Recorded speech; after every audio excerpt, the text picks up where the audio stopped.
Fala pessoal da comunidade de criptoativos, tudo beleza? Batista Coin na área para mais um vídeo. Então, na última terça-feira, Donald Trump fez uma declaração polêmica dizendo que o Bitcoin e as criptomoedas não valem nada e são baseadas no ar. E que a sua shitcoin, também conhecida como dólar americano, é a real moeda que tem valor. Então vamos ver o que exatamente ele disse. Vamos lá, aqui no vídeo. E aí, aqui ó, no site batistacoin.net, está aqui ó, Donald Trump fala mal do Bitcoin e elogia o dólar. O que não te contaram, Então vamos por partes aqui, tá? Ele falou aqui: não sou fã do Bitcoins e outras criptomoedas que não são dinheiro, têm valor altamente volátil e são baseadas no ar. Deixa eu voltar o vídeo aqui para mim. Beleza. Então, as criptomoedas são muito voláteis e é baseadas no ar. Pois é, o que não te contaram, eu vou te contar agora. Bom, em primeiro lugar é o seguinte, isso aqui é a minha colinha. Em primeiro lugar é o seguinte, quando o governo parasita, seja Donald Trump, seja Bolsonaro, seja qualquer um, não importa. Quando qualquer governo parasita, começa a falar mal do Bitcoin, começa a falar mal dos criptoativos, meus colegas entusiastas, pense o seguinte: quando eles começam a falar mal, é porque nós estamos no caminho certo. Tá? E eu vou dizer, vocês que já estão há um tempinho aí no mercado, vocês já sabem. Mas você, leigo, que está começando agora, que não entende muito assunto, que está sendo bombardeado com um monte de notícia, um monte de informação equivocadas, eu vou esclarecer, eu vou abrir sua mente. Tá? Agora, para já. Então, quando um governo parasita começa a falar mal dos criptoativos, como Bitcoin e as criptomoedas, é porque eles estão assim, ó. Eles estão com fiofó, para não dizer outra palavra mais feia, tá? Eles estão com fiofó apertado. Então, o governo parasita, ele, como é que eu posso dizer assim? Ele age como uma criança de 4 anos que está com medo do quê? O bicho-papão. E quem é o bicho-papão? É o Bitcoin, é o mercado criptográfico totalmente descentralizado. O que é o bom do Bitcoin e dos criptoativos é que eles são descentralizados. O que isso significa? Que ele não tem um ente central, como os Estados Unidos, como o Brasil, a União Europeia. Estão entendendo? Ele não tem um endereço, ele não tem alguém aqui sentado numa mesa, aqui todo um bonitinho, engravatado, falando que criptomoedas é um lixo, que não vale nada, que é muito volátil, não tem garantia nenhuma, que é usada só para crime, Todo mundo fala isso. É a desculpinha esfarrapada perfeita, Pois é, mas o que não te contaram é o seguinte. Bom, em primeiro lugar, tá, o dólar, antigamente, ele era lastreado no ouro. Então, o dólar, ele era lastreado a um ativo subjacente. E que ativo subjacente era esse? Era o ouro, tá? E esse padrão dólar-ouro, que era adotado há alguns anos atrás, começou em 1752. Então, o que isso significa? Então, vou dar um exemplo muito simples aqui. Pegaram lá meia dúzia de países lá e falaram: vamos fazer uma reunião, a gente não pode emitir quanto dinheiro a gente quiser, Então, para emitir dinheiro, a gente tem que ter alguma garantia. E os Estados Unidos adotou o ouro como padrão para o dólar. Estão entendendo? Continue captando aí que eu chego lá, tá? Beleza. Isso foi em 1752, ok? Pois então, aí quer dizer, aí alguns países, como alguns países da Europa, não quiseram ouro, preferiram a prata, outros países preferiram o bronze, quer dizer, cada um escolheu a sua, digamos assim, o seu metal raro, o que poderiam conseguir com mais facilidade. Tá? Os Estados Unidos foi o ouro, beleza. Tá bom. Aí o que acontece? Deixa eu pegar minha colinha aqui. Eu tento colocar na ordem certa, mas não deu muito certo. Não tem problema. Aí o que aconteceu em 1955 a 1975? O que aconteceu? Exatamente isso. A Guerra do Vietnã. Durou longos 20 anos. Só que assim, para o país ir para uma guerra, precisa de dinheiro. Né? O país não vai guerrear sem nada. Precisa construir tanque, precisa deslocar os soldados, precisa alimentar os soldados, precisa de equipamento, precisa de munição, precisa de um caralho a quatro. Beleza. Né? Isso tudo gerou um custo muito alto, por sinal. Tá? Então, o que aconteceu? Ao longo dos 20 anos, os Estados Unidos ele tinha lá a reserva de ouro que era lastreada no dólar. Tá? Só que essa reserva aos poucos foi caindo, até chegar a um nível, sabe, alarmante. Aí o que aconteceu? A Guerra do Vietnã acabou. Só que os Estados Unidos praticamente não tinha mais dinheiro, não tinha quase dinheiro. Aí o que o ex-presidente Richard Nixon fez? Ele literalmente chegou, vamos acabar com o padrão ouro. Não existe mais isso, acabou. Tá? O cara foi lá e é como se pegasse uma fita aqui, aí cortou, não quero mais. Acabou o padrão ouro. Os Estados Unidos não precisa disso. O dólar vai ser o dinheiro e pronto. Foda-se. Você vai ter que aceitar esse dinheiro. É isso que os Estados Unidos fez. Ele pegou o dólar, tirou a lastreabilidade do dólar, que era o ativo subjacente, que era o ouro, e pegou o ouro e deixou guardado como uma reserva de valor e ele pôde imprimir quanto dinheiro ele quisesse. Olha só, que coisa boa, né? Então, quer dizer, o dólar antigamente era assegurado pelo ouro. Então, exemplo, essa barra que está aparecendo aí no seu vídeo. Tá? Vamos supor que essa barra aí tem uns 10 kg de ouro, 24 quilates, essas baboseiras todas aí que eles gostam de enfatizar para valorizar o dólar. Pois então, digamos que os Estados Unidos, antigamente, baseado nessa barra de ouro, pudesse imprimir no máximo equivalente a 10 milhões de dólares. Né? Então, ele não podia imprimir nenhum dólar a mais se não apresentasse algum grama de ouro a mais para poder imprimir mais dólar. É simples assim. Né? Só que em 1979, o ex-presidente Richard Nixon cortou o padrão ouro. Cortou o padrão ouro por dólar. Então eles tiveram a liberdade de imprimir quanto dinheiro eles achassem necessário. E aí o tempo foi passando, até chegou em 2008. O que aconteceu em 2008? A bolha imobiliária americana estourou lindo. Né? O que aconteceu? Resumindo o assunto aqui, o mercado imobiliário americano estava estagnado. Então, o que os bancos fizeram? Ampliaram o crédito. Né? Eles abaixaram a taxa de juros, abaixaram a taxa de financiamento e liberaram o crédito para qualquer um, inclusive para os... Como é que é o nome, meu Deus do céu? Eu esqueci. Misericórdia. Esqueci. Depois eu me lembro aí. Apareceu aí os imigrantes, lembrei. Ave Maria. Então, o crédito imobiliário americano, os bancos lá abriram o crédito imobiliário para os imigrantes. Né? Então todo mundo podia comprar sua casinha. Né? Só que todo mundo começou a financiar. E não era um só, era vários. Tá? Eu tenho uma matéria aqui, ó. Eu vou deixar um post aqui, ó. Você vai aqui, ó. Tá? Você vai aqui, digita aqui, ó, bolha. Tá? Digita bolha aqui, aí vai aparecer aqui, bolha. Olha a bolha. Vai aparecer aqui, ó. Por que os economistas afirmam que o Bitcoin é uma bolha e por que afirmamos que eles estão errados, tá?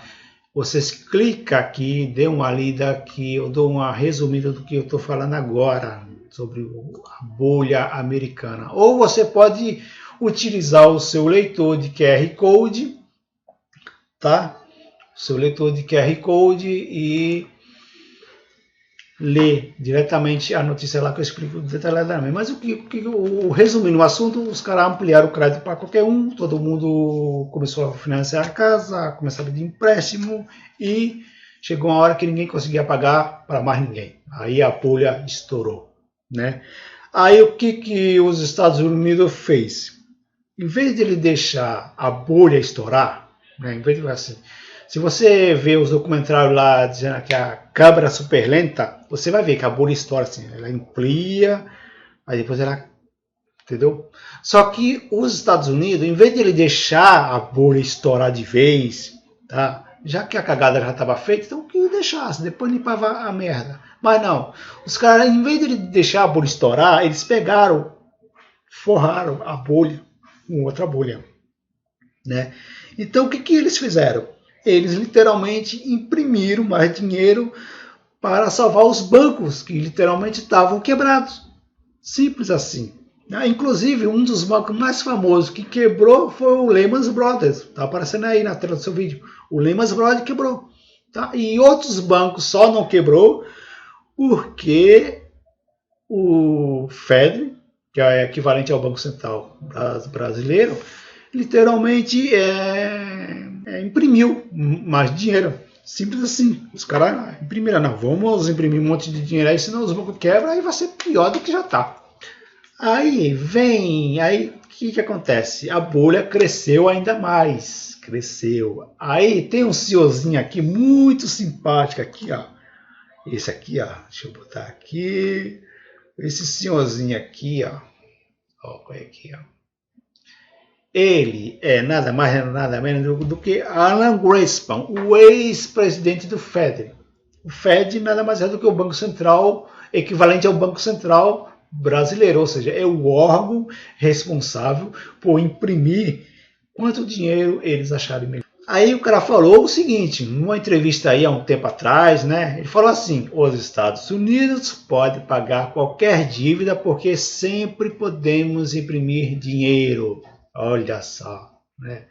O cara, o Fed, falar uma coisa dessa, misericórdia, só Jesus na causa, né? Então o cara falou, já que o Richard Nixon tirou o padrão ouro-dólar, dólar-ouro, né?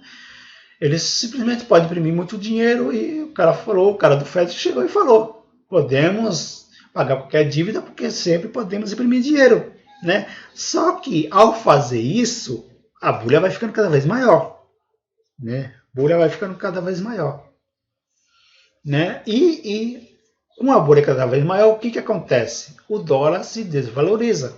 Só que hoje em dia o mercado ele é globalizado. Tá? Vamos supor, eu exporto para a China, você exporta para a Arábia Saudita, fulano de tal exporta lá para a Coreia, lá para o Japão. O mundo é interligado. Tá? Não existe mais assim individualismo mundial. Aquele país, aquele ali, acabou, não tem ligação com nenhum outro país. O único país que ainda tem essa ditadura assim é a Coreia do Norte. Tá? Tirando ela... Beleza, não vamos entrar em detalhe aqui não. Então, né? Só que aí acontece. A bolha começa a crescer. Aí, ou seja, os Estados Unidos, para salvar o banco daquela crise lá em 2008, imprimindo muito dinheiro, e eles literalmente fizeram o quê, meu Deus? Tá aqui, ó. Eles literalmente, os Estados Unidos têm o que os economistas chamam de subprime. O que é o subprime? Subprime nada mais é do que um crédito concedido a um tomador que não oferece garantia nenhuma que vai receber. Tá entendendo? Estão captando? Então, esse subprime nada mais é do que o seguinte. Exemplo. Vamos botar o exemplo aqui das Casas Bahia. Tá? As Casas Bahia. As Casas Bahia lá, tá lá, suas vendas lá, tá murcha, ninguém compra quase nada, tá parado, os funcionários estão lá vendo, batendo muito papo, né? Aí o que o cara das Casas Bahia faz? Ele diminui um pouco os juros, né? Amplia o crédito, abre que todo mundo pode comprar, não tem mais restrição de crédito. Pode ter nome limpo, pode ter negativado, não interessa. Pode comprar no crédito, pode tirar o nosso cartão de crédito, pode comprar no carnê, tá? Tá liberado para geral. Beleza. Aí o pessoal empolgado, né, começa a comprar. Tá, vamos lá, vou comprar minha TV, outro vai lá comprar aquela geladeira fodástica, aquele lá vai comprar aquela TV de 8K. Então, beleza. Aí nos primeiros meses o pessoal começa a pagar. Só que aí um vai começando a ficar com dificuldade ali, outro vai começando a ficar com dificuldade aqui. E o que acontece? Os calotes vão começando a surgir. Entendeu? Só que as Casas Bahia, ela tem toda uma logística. Tá? Ela tem funcionário, ela tem aluguel, ela tem que pagar para os pessoal lá que fez o sofá, que fez os móveis, que fez o eletrodoméstico. Existe toda uma logística. Existem milhares de lojas espalhadas pelo Brasil. Então, o que vai acontecer? O que as Casas Bahia vai fazer?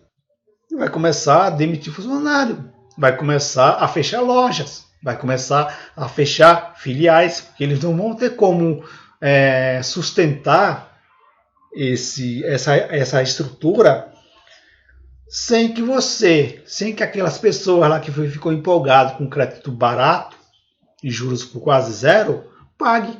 Ou seja, o fulano não paga o cartão, o Deucrano não paga o carnê. E aí? Como é que as Casas Bahia vai pagar os fornecedores, funcionários e o caralho a quatro? Então não tem outra, eles vão acabar quebrando. Então, o subprime dos Estados Unidos é isso. Entendeu? Os caras literalmente emprestaram dinheiro para os bancos, para segurar os bancos, emprestou dinheiro para outros países, que os Estados Unidos não foi o único a emprestar dinheiro, e vários bancos fazem esse tipo de manobra. O Itaú empresta para o Bradesco empresta para o Santander empresta para o Morgan Stanley e por aí vai. Tá, entendeu? Só que o que acontece? Deixa eu mostrar um detalhe aqui muito interessante. Tá? O que acontece? O subprime dos Estados Unidos tá uma lástima. Então, os Estados Unidos tá com este débito aqui, ó, tá? Este site aqui, ó, ele mostra o débito dos Estados Unidos. Então, você tem que ficar ligado nesse númerozinho aqui, ó. 22 trilhões, 515 bilhões, 627 milhões e vai indo, não para, os números não param, cresce cada vez mais. Só que os Estados Unidos não é o único que tem esse subprime aloprado, tá? Nesta outra página aqui, deixa eu mostrar aqui. Se o computador colaborar, eu vou conseguir mostrar, né? Vamos lá, muita calma nessa hora. Então, aqui, ó, os Estados Unidos está em primeiro lugar, com 22 trilhões e 515 bilhões. A China vem em segundo com 9 trilhões. O Japão com 12 trilhões. Então, tem uma discrepância muito louca aí surgindo aí. A Alemanha está com 5. Tá bom. Esse outro país aí, o Caio, não sei qual é, ainda está com 2, beleza. O Brasil está em 9º lugar. Mas todos os países estão endividados, ou muito, ou pouco, eles estão endividados. Então, vai chegar uma hora que a China, os Estados Unidos vão quebrar. E quando acontecer essa quebra, deixa eu voltar para mim. E quando acontecer esta quebra, o que vai acontecer? Então vamos supor que a China não consiga pagar os Estados Unidos. Entendeu? Aí o que vai acontecer? Você, exportador, não vai conseguir receber dos caras. Então você não vai exportar mais. Se você não exportar mais, vai ter mais oferta aqui no Brasil. Né? Então, se tiver oferta no Brasil, em primeiro momento vai ser bom. Exemplo, eu exporto frango. Eu não vou conseguir mais vender para a China, porque o cara está quebrado, não vão conseguir pagar, eu não vou vender para quem não vai pagar. Então, eu vou vender meu frango aqui no Brasil. Em primeiro momento, vai ter mais frango no mercado brasileiro. Isso vai ser bom para a população, porque vai ter mais frango, o preço do frango vai cair. Tá? Só que e aquele investimento que o empresário fez lá atrás para ampliar a produção, a distribuição, o armazenamento, a logística toda? Tá? Ele não vai ter dinheiro para segurar isso tudo. Então, o que vai acontecer? Vai fechar a filial, vai reduzir o número de funcionários, tá? Só que tem um detalhe muito importante. Né? Vai chegar uma hora que ele não vai conseguir pagar as dívidas. E ele pegou um empréstimo com um banco. E aí, como é que o banco vai receber? O banco precisa que aquele empresário pague para poder pagar outra coisa. Então, vai ser uma cadeia generalizada. Tá entendendo? Então, meus coleguinhas, quando Donald Trump começa a falar mal do Bitcoin, quando os governos parasitas começam a falar mal do Bitcoin, do mercado de criptomoedas, pode apostar que a merda vai feder. Tá? Muitos analistas, inclusive, afirmaram que já era para ter acontecido essa crise. Eles não sabem, eles não entendem o porquê ainda não aconteceu. E uma coisa é certa, e uma coisa é óbvia. Quando essa crise estourar, eu espero que você não esteja perto do ventilador, porque vai ser merda para tudo que é lado. Meu Deus, vai ser uma tragédia. Tá? Aí, assim, vendo alguns documentários, que eu gosto muito de ver documentário, tá? Então você veja também, por favor. Tá? Eu vejo muitos documentários também. Tá? Então pare de fazer maratona na sua Netflix e veja um pouquinho de documentário, faz bem, tá? É bom, faz bem para a cabeça. Tá? Então, no documentário, o pessoal fala assim, a grande crise da depressão lá, a grande depressão de 1929. Tá? Os caras falam, nossa, muita gente faliu, muita gente ficou desempregado, sem trabalho, sem moradia. Realmente foi uma tragédia, mas não foi isso tudo não. Tá? A quebra da Bolsa em 1929 foi a segunda quebra da Bolsa, não foi a primeira. Tá? E ela durou muito pouco tempo, um ano e meio eles já se recuperaram. Tá? Foi rápido, não foi esse escarcéu todo que a mídia fala aí não. Tá? Até porque a primeira grande quebra da Bolsa ocorreu em 1873. Foi numa época que o Rockefeller foi denominado o barão do petróleo. O cara literalmente monopolizou o mercado do petróleo nos Estados Unidos. Então foi nessa época que ele quebrou. Digo que ele monopolizou. Meu gato está aqui me atrapalhando. Tá? Ele foi nessa época que ele monopolizou o mercado petrolífero.